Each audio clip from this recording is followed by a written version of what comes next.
Prêt? On y va. Vous attendez, car celui qui parle en premier a perdu. J'ai fait dernièrement une vidéo sur le sujet où on apprend dans l'utilisation des différentes techniques de vente sans comprendre comment fonctionnent les 4 paramètres les plus importants pour un acheteur pour obtenir sa confiance, que le vendeur doit se taire après l'annonce du prix. Alors, effectivement, c'est important. Mais, encore une fois, si vous ne comprenez pas en réalité pourquoi cela arrive, et en réalité ce qui déclenche le fait de se taire par rapport à l'annonce d'un prix, cela veut dire que lorsque vous faites cela dans l'utilisation de vos techniques sans comprendre le mécanisme naturel et humain de la confiance, en réalité, je suis désolé de vous le dire, cela peut-être va vous contrarier, mais vous ne travaillez pas pour pouvoir gagner des affaires. Vous ne travaillez pas pour gagner des opportunités commerciales. Ce que vous faites en faisant le silence après la remise orale d'un prix, essayez en réalité dans votre processus commercial de ne pas perdre le deal. Pourquoi? Parce que, encore une fois, si vous connaissez le mécanisme naturel et humain des 4 paramètres de la confiance, vous saurez et vous comprendrez facilement qu'il ne faut surtout pas se justifier par rapport à l'annonce d'un prix, parce que ça, vous l'avez construit avant. C'est cela qui provoque justement le silence.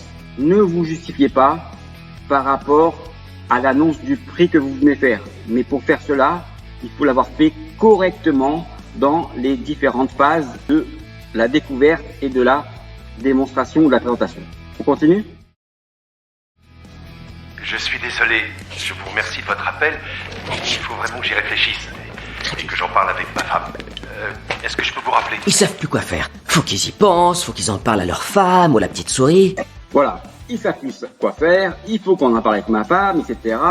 Donc ça, c'est certainement l'élément le moins bien connu et le moins bien traité par les commerciaux. Et cet élément est l'élément du risque pour pouvoir gagner une opportunité commerciale. Et ça, j'ai pu le vérifier à travers plus de 2000 tests que j'ai réalisés en ligne, à travers des conférences que j'ai réalisées sur le sujet, des formations auprès des commerciaux, et même le meilleur conférencier de motivation commerciale, lorsqu'il est venu, lorsque j'étais à Paris, assister à une de mes conférences que j'ai réalisées pour le DCF, il s'est trompé dans les 4 paramètres de la confiance entre l'élément du prix et du risque. Vous voyez bien, encore une fois, que c'est bien l'élément, le risque, qui est le moins bien connu et le moins bien traité dans les 3 phases d'un cycle de vente pour pouvoir obtenir la confiance d'un client. C'est cet élément qui est très important lorsque vous allez construire votre processus commercial pour obtenir la confiance.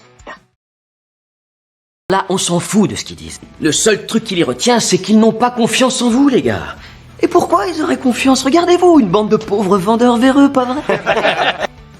Effectivement, cette scène, moi, elle m'a fait rire lorsque je l'ai vue au cinéma, et peut-être vous aussi, lorsqu'ils s'adressent aux commerciaux, en leur disant, regardez, pourquoi ils auraient confiance en vous, bande de vendeurs ou de commerciaux véreux. Et peut-être que là, et donc j'extrapole, mais peut-être que ça va pas non plus vous faire très plaisir, et qu'effectivement, par rapport à l'ensemble des tests que j'ai pu réaliser, l'ensemble des conférences que j'ai faites sur le sujet, des formations, j'ai pu constater que 93% des personnes, des vendeurs, des managers, des conférenciers, des patrons d'entreprise, des personnes en général, ne connaissent pas comment fonctionnent les 4 paramètres de la confiance les plus importants pour un acheteur pour pouvoir réussir à vendre.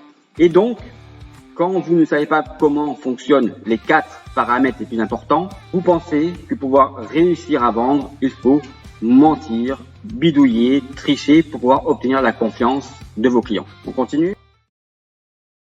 Vous dites quoi? Mais si j'avais voulu vous faire prendre de l'Union Carbide à 7 $ et qu'elle monte à 32. Du Texas Instruments à 11 $ et qu'il monte à 47 $. De l'US Steel à 16 $ et qu'il monte à 41. Vous me diriez tout de suite, Chester, prenez-moi quelques milliers d'actions Disney, là maintenant, et que ça saute mon garçon. C'est pas ça que vous diriez, Kevin, franchement. Si, je ne sais pas, vous m'avez... Cette scène est très importante. Et là, effectivement, vous voyez, et quand je vous dis qu'il faut bien qualifier pour bien comprendre le besoin pour s'assurer qu'il existe une vraie opportunité commerciale, c'est ce qu'il est en train de faire ici, c'est-à-dire la révélation du besoin. Et la révélation du besoin, et de comprendre non pas les attentes fonctionnelles ou techniques du produit que vous cherchez à vendre, parce que là, effectivement, il a raison, on s'en fiche. Ce qui est important, c'est de comprendre en réalité l'écart. J'espère que cette vidéo vous aura plu. Sur effectivement, le fonctionnement de la confiance est juste et il fonctionne du début jusqu'à la fin, d'accord, de cette séance.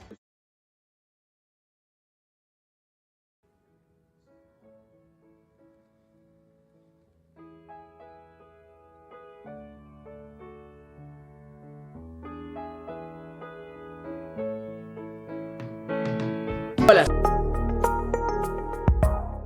Personne sait à l'avance si les actions vont monter ou descendre, aller de côté ou tourner en rond. Tu sais ce que c'est que... Le seul secret dans la vente pour pouvoir toujours réussir à vendre est de savoir faire confiance au fonctionnement de la confiance. Non, ça n'a rien à voir, la finance c'est du baratin, du bluff.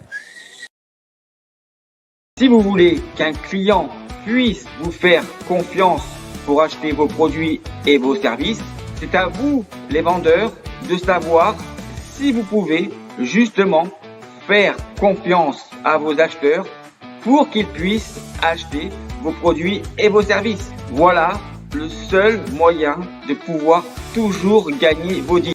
Le seul et unique fonctionnement des 4 éléments les plus importants pour un acheteur dans les 3 phases d'un cycle de vente. Pour contrôler la confiance que vous pouvez accorder à vos prospects pour qu'ils puissent devenir vos clients.